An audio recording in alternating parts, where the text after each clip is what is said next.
Salam sejahtera semua, saya merupakan panel kelima dalam seminar kali ini. Jadi, seterusnya saya akan menjelaskan langkah dalam melaksanakan aktiviti inovasi kumpulan kami, iaitu aktiviti Big Picture. Seperti mana yang dijelaskan oleh panel keempat kita bahawa aktiviti Big Picture ini merupakan aktiviti mencipta komik yang mengandungi konflik atau situasi dilema yang mana memerlukan jalan penyelesaian yang harus diselesaikan oleh pelajar. Oleh itu, sebelum melaksanakan aktiviti ini, guru akan terlebih dahulu menyediakan bahan-bahan yang akan digunakan dalam melaksanakan aktiviti ini. Antara bahan yang disediakan oleh guru adalah kertas manila dan alat tulis. Selain itu, memandangkan aktiviti ini akan dilaksanakan secara berkumpulan, guru akan membahagikan pelajar kepada 4 kumpulan.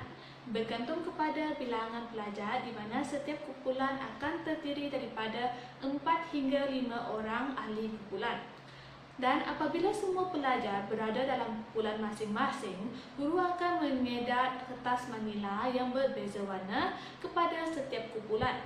Namun sebelum itu, guru terlebih dahulu akan memberi penerangan dan arahan yang jelas mengenai cara pelaksanaan aktiviti ini agar semua pelajar faham dan tidak keliru dalam melaksanakan aktiviti ini. Jadi, arahannya adalah setiap kumpulan haruslah mencipta atau menghasilkan sebuah komik yang mempunyai perwatakan, situasi atau konflik, dialog dan jalan penceritaan yang jelas dan mudah dipahami oleh pembaca.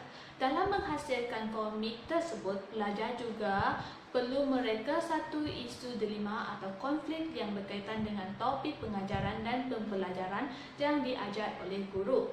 Sehubungan dengan itu, pelajar juga boleh merekakan isu atau dilema konflik secara bebas mengikut kreativiti dan pengalaman masing-masing, asalkan ianya menimbulkan satu konflik atau masalah yang perlu diselesaikan.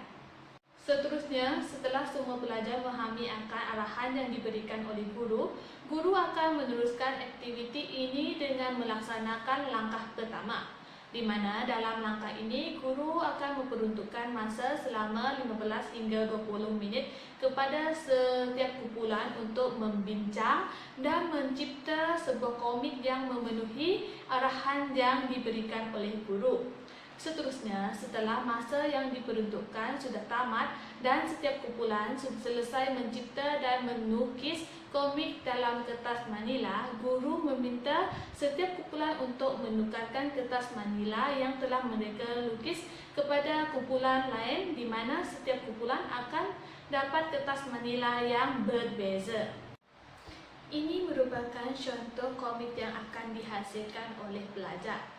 Dan setelah setiap kumpulan menukarkan hasil lukisan komik mereka dengan kumpulan lain, guru akan meneruskan aktiviti ini dengan melaksanakan langkah yang kedua, di mana dalam langkah yang kedua ini, guru akan mengarahkan setiap kumpulan untuk membaca dan memahami situasi dalam komik yang direka oleh kumpulan lain dengan teliti.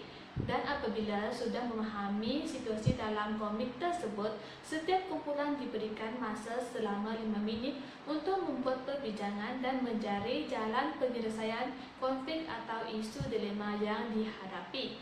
Apabila setiap kumpulan sudah mendapat jalan penyelesaian yang terbaik dalam menyelesaikan isu konflik atau dilema tersebut, guru akan meneruskan langkah yang ketiga, yaitu guru akan mengarahkan semua kumpulan untuk melakonkan semula jalan cerita dalam komik tersebut dan jalan penyelesaian dilema atau konflik yang mereka akan lakukan.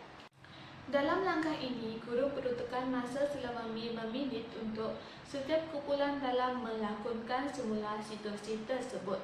Setelah tamat berlakon, guru meminta kumpulan yang mencipta situasi dilema atau konflik moral memberi pendapat terhadap jalan penyelesaian masalah yang dilakukan oleh kumpulan yang berlakon, sama ada jalan penyelesaian masalah itu sudah tepat, salah ataupun memerlukan penambahbaikan. Sebagai contohnya, murid boleh memberi cadangan dalam mempenambahbaikan. Dalam masa yang sama, guru juga akan memberi peluang kepada semua pelajar untuk memberi komen atau memberi pendapat terhadap lakonan serta jalan penyelesaian masalah yang dilakukan oleh kumpulan yang berlakon. Apabila setiap kumpulan sudah membuat lakonan dan mendengar komen daripada rakan-rakan yang lain, maka selesai sudahlah aktiviti Big Picture. Secara keseluruhannya, aktiviti Big Picture ini mampu meningkatkan kemahiran berfikir secara aras tinggi dalam kalangan pelajar, serta ia juga mampu meningkatkan kemahiran berfikir secara kritis dan kreatif dalam kalangan pelajar. Sekian, ini sahaja dari saya. Sekian, terima kasih.